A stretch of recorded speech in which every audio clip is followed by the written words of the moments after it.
So, good morning or good night, good evening, depending on where you are in the world, and welcome to another interview of the Shield Dude on a Couch. Today, I have Luis Rivera from Dreams of Grey, and they have a new EP called A Beginning. And if you're watching this right now, it's out right now. It's Friday. It's out right now. And also, it premiered, I think there was a premiere of a video on Decibel Magazine. So Luis is like the main. Is this is his band? This is his project. So we're here to talk about Luis. So Luis, he's in Chicago. So Luis, how are you tonight in Chicago? I'm doing great. Thank you for asking me, and thank you for the opportunity to come talk with you. Really, really appreciate it. Yeah. So I listened to the EP, and I think you had a before this you had another there was a single that you put out like a year ago, right?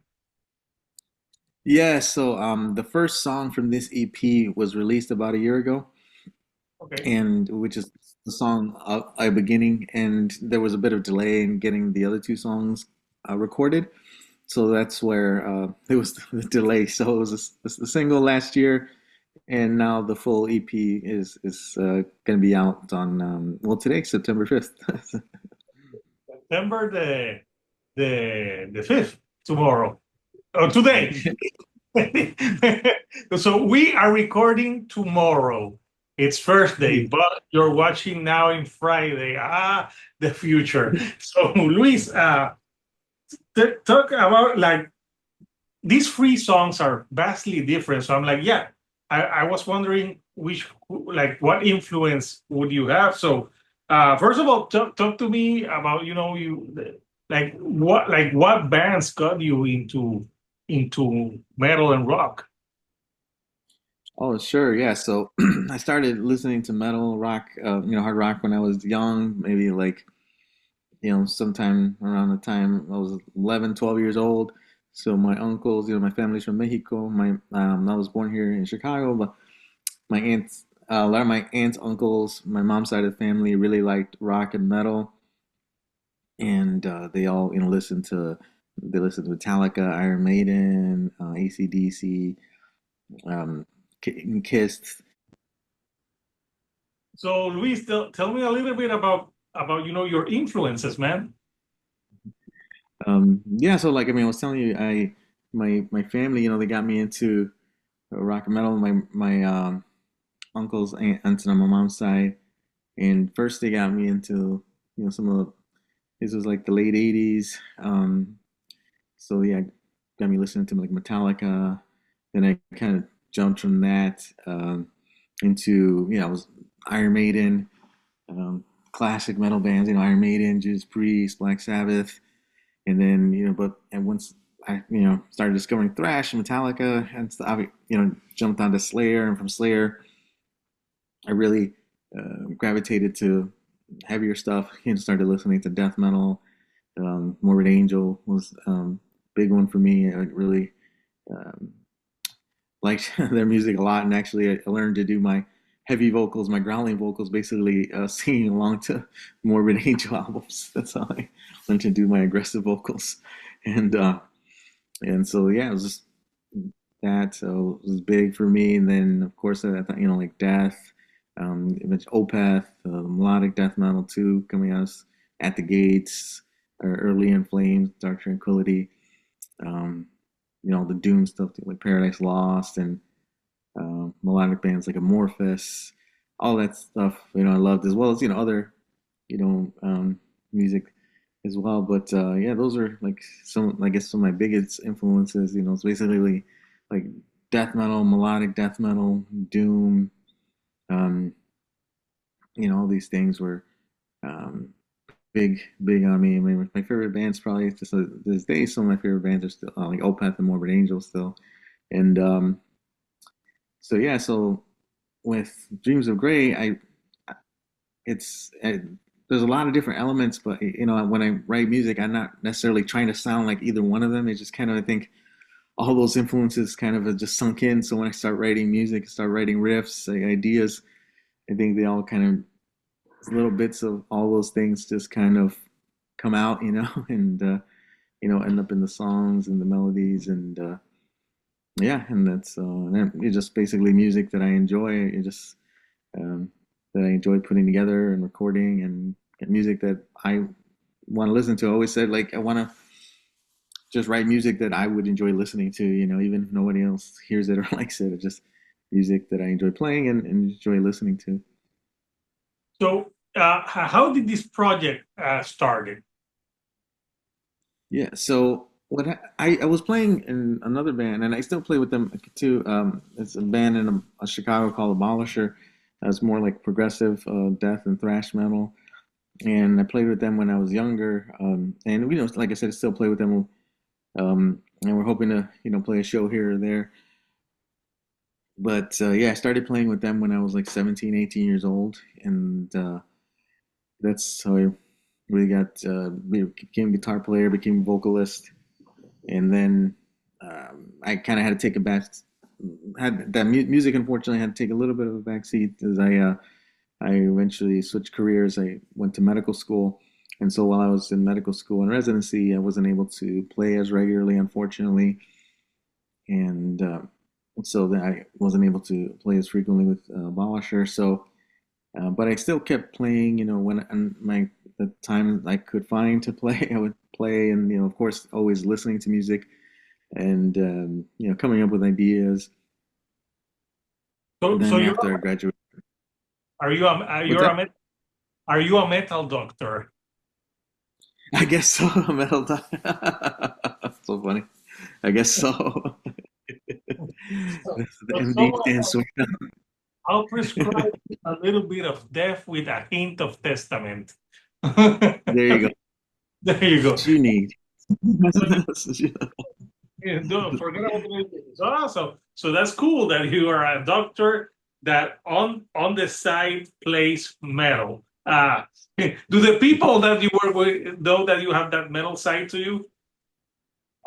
They eventually learn after they worked with me a while. I mean, I don't think they know it right off the bat, and I think sometimes they're surprised because I'm usually a pretty calm, kind of mellow person, and so I think people don't expect it. I think people have the stereotype in their head of what a metalhead is like, which one thing I've learned throughout my life is that metalheads, majority of metal people who like metal are not that stereotype. It's so funny because I feel like almost no one I know is like the stereotype people have of metalhead. Um, but yeah, so they eventually learn, when we talk about music or something comes up, like related to playing an instrument, for instance, then it'll come up, and yeah, my colleagues or we'll talk about it, or sometimes some of the medical students I'm working with will talk about it, and some of them are younger, so some of them have similar musical tastes, and yeah, we'll sometimes talk about bands or whatever. We'll talk about bands, or I'll show them the stuff I'm writing, and the response has been really positive, and they'll tell me that they think it's great that I'm able to have this outlet, have this creative outlet, even while doing this type of work. They say that especially the younger people, students that I work with, or the students, they say like it's good to see them still doing this, and that medicine isn't just consuming every single aspect of my life, so that encourages them. Yeah, that's a cool thing. So I want to show the artwork of the EP. Sure. So we can talk about it. It's a cool artwork, and then we're gonna go track by track to talk about the free track. So this is the artwork for A Beginning. So tell me a little bit about the artwork.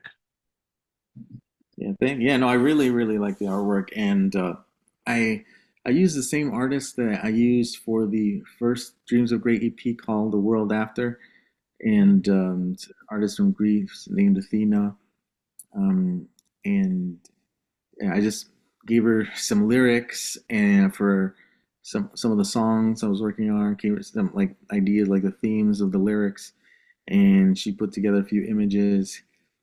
And this one really stuck out to me because we wanted to the whole thing. I wouldn't call it a concept recording. I mean, it's an EP, so I can't call it an album. But it's not. But all the songs, they kind of relate to each other. They have similar themes, and there's this the themes that throughout there are just you know, deal with loss, grief, just very human emotions that we all deal with, like struggles we have, and trying to maintain, trying to hold on to ourselves, stay true to ourselves, maintain our connections with people that we love, people around us, and trying to find that beauty in life day to day, even if things are incredibly hard, and or hold on to that feeling that trying to hold on to that feeling things will eventually get better, and having that optimism or resiliency.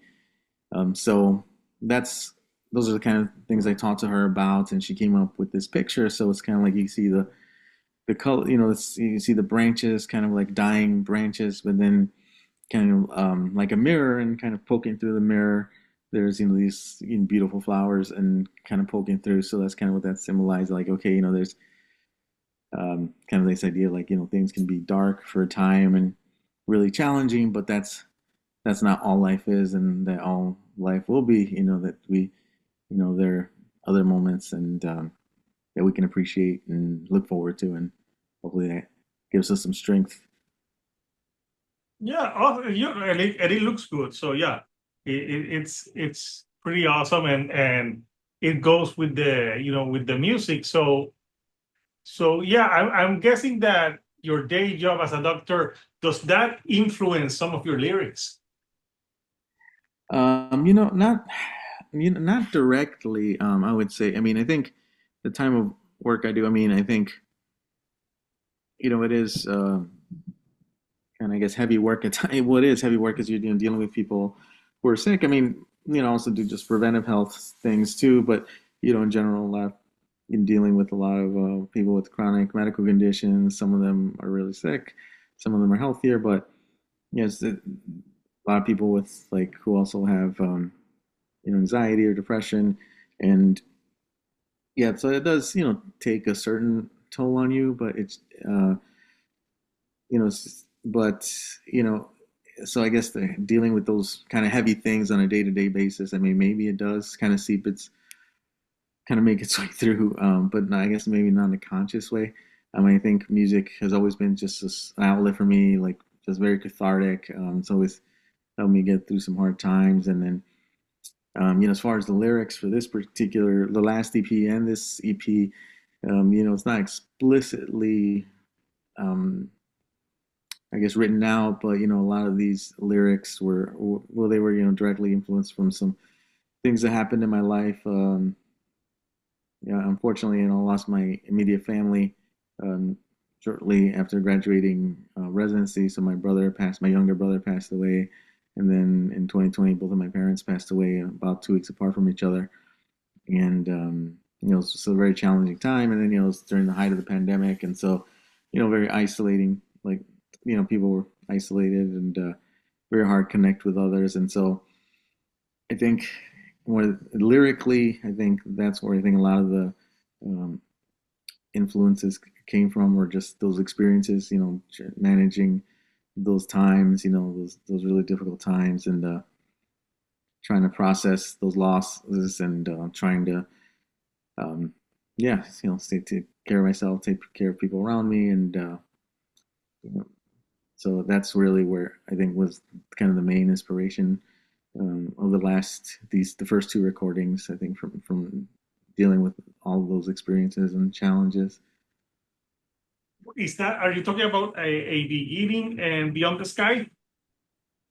Yeah, one thing. I mean, all of them kind of intertwine, like kind of a lot of those lyrics, I think, were somewhat influenced by those experiences of those times. Even if it's not specifically related to like one of the events, or like directly related to the passing of my parents or something like that. It was just like I think the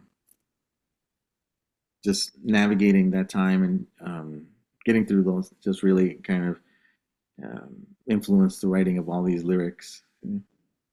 Okay, so musically, talk to me a little bit about a beginning. Beginning musically, yeah, so I think I was I started out with the intro riff, and um, I I kind of had kind of a doomy feel, really like doom, and bands like Paradise Lost and Anathema. I still like, and especially like the earlier Anathema, and so that's the kind of vibe I got from that first parts of it that I was writing, and and just the guitar melodies that over the top, they kind of had that vibe, and then um, but I also wanted it to be heavy. I really like it when bands have songs that kind of twist and turn and kind of change in different directions, but where it sounds cohesive and it doesn't sound like really disjointed or anything.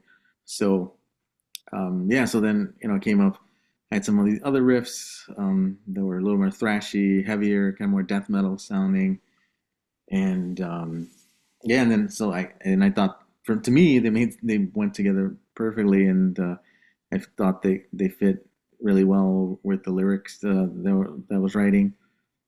And so yeah, I mean, there's definitely, I think, like melodic, doom and death metal, but then also maybe some more traditional metal. I'm sorry, traditional like death metal. I was kind of thinking the vibe I kind of got from them when I was writing them was more like some of the more death metals riffs were more like earlier Morbid Angel, but then when people heard it, they told me they kind of heard more of a little bit of a black metal vibe in some of those riffs, which I was kind of surprised to hear. But um, I mean, not that I mean, I like some black metal, but just that wasn't growing up. That wasn't like a super big influence of mine. It was more like, yeah, like death metal and all these other bands I talked to you about. But Yeah, and yeah, the track "The Sky," that one is like the longest. I think it's the longest track on the EP. Uh, I think so. It's like at 7 minutes, right? it's a little under 5, I think. Yeah, it's a little under 5. Yeah. Yeah. It is Tell me long. about that "Beyond the Sky" musically. Yeah, musically, yeah, I mean, it just to me that song, well, I had a couple of riffs that I wrote and that I just thought fit together really well, and so that gave me an idea to write a song that I didn't want it to be, um,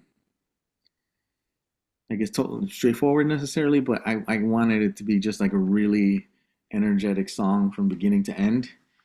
So because that's what I wanted for that song.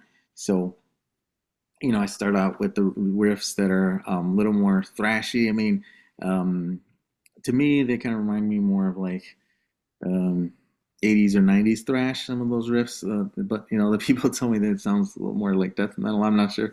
I guess depending on who's listening to it, but that's kind of the the feel I had when I was writing them or when I listened to them.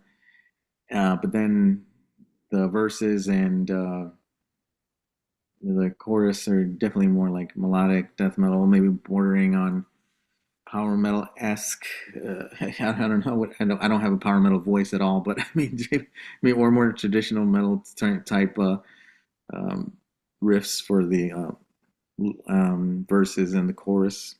Then it kind of goes into a little bit more of a technical, kind of technical thrash, death thrash section. Um, Yeah, and then I kind of just bring it all back together with kind of the really thrashy feel, and those riffs kind of just close it out. Yeah. And the last track, I think, is called, is it Across the Endless, right? Across the Endless Sea. Across the Endless Sea. That one feels like more melodic death metal. I thought of like In Flames, Dark Tranquility type of vibes on that one. So tell me a little bit about that one. Cool. Yeah, well, I'm glad you like it. Yeah, I mean those bands are definitely influences of mine as well. But it's interesting, I think I might be around the same age or maybe even a little older than some of those guys. I'm not sure, but so it's interesting because when I was playing Abolisher, like actually some of these, not this riffs, but like some of the riffs of my other previous EP, I'd actually written, um, like in the early mid '90s, but I just never got a chance to record them. They just kind of hung around. I didn't use them, but some of them, but not these anyway. But yeah, no, but they were those bands. I love those bands, and they were definitely influences of mine. And yeah, that song, I really, the intro, I kind of was thinking it's kind of more like melodic death metal, doom, kind of like yeah, like In Flames, or almost kind of like maybe Sentence vibe, kind of thinking some in some ways. And yeah, and then the verses, some of the verses, um, going for like that faster death metal sound, like with the section with the blast beats. Um, but it's interesting. A lot of people told me they kind of hear kind of a black metal sound in there as well, which I'm cool with. I do like their music as well. And then the choruses for that, wanted it to be heavy, but I wanted to experiment a little bit more with my cleaner vocals, and not like completely clean, but just kind of more um, gritty, kind of not death metal, but just a gritty kind of thrash type vocals with a little bit of melody in them. And so that's what I did for the choruses and the section and the bridge. And yeah, so I kind of just blended all those things kind of together, and that I guess there's elements like I said, of melodic death metal, doom, and then also some kind of traditional metal elements. And yeah, it's so far it's actually my favorite song that I've written so up until this point. I feel like it's the one where, I mean, I like them all, but I feel like it's the one that they just really came together nicely, and I feel like I really like the different vocal styles that I was able to use in that song, and so it's given me a lot of ideas actually for uh, things in the future for other songs, and things I can maybe do vocally. Nice. So, Coucher, Leap of Faith, a beginning EP is out now. Is it only going to be out digitally, or is there going to be physical copies? Physical copies. Yes, there are going to be some physical copies. I do have CDs. They're I don't have them in my possession, but they are en route, so they'll be available to purchase on Bandcamp soon. And so I'm going to have some physical copies of the CDs, so you can purchase them. And we'll also have some T-shirts with probably with the awesome artwork that you pointed out earlier. I want to have that on the T-shirt, and soon maybe some short sleeves and long sleeves. And then I'm toying with the idea of maybe a few months from now putting out some vinyl. I was thinking about doing a double release, so the first Dreams of Grey EP, The World After, and this one, maybe doing it on one vinyl, one record.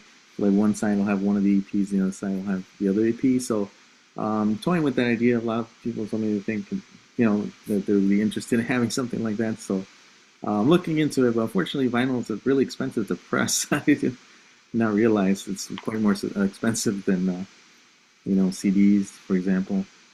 Yeah, But that's, I think it's pretty cool. and are you able to play both live for this song? Playing live, is that what you said? Yeah, are you able to have some shows for this? Yeah. So hopefully, so like as I mentioned, I'm the only one here in Chicago, right? Well, when I did this recording, I have the people who did this recording. I'm the only one who was in Chicago, um, and but I am working locally with some people. I've already have a drummer who's very interested in the material. Who's a great drummer. Um, Played in another um, like melodic death metal band in Chicago, and he's great. I've also recruited another guitarist who's interested in playing the songs live with me, and so I'm looking for a bass player. Have some leads. I think we're gonna find somebody soon, and so my idea is just to play a few shows in the Chicago area, maybe around the Chicago area. Yeah, just I really enjoy playing live. I haven't played live actually since before I started medical school, so I'm really itching to play live. So I hope I can. We did practice actually last week, and it sounded great. It was a lot of fun. It was really a lot of fun, and I really hope we can do that more frequently and find a bass player and play at least a few shows, before I record the next before the next Dreams of Grey recording.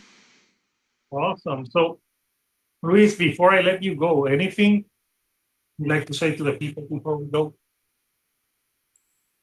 Yeah, well, I was just gonna say, thank you so much for taking the time to, watch this interview. Thank you, Hector, for the opportunity. I really appreciate it, and I really hope you enjoy the music. I want you to know that, yeah, I poured a lot of energy into it.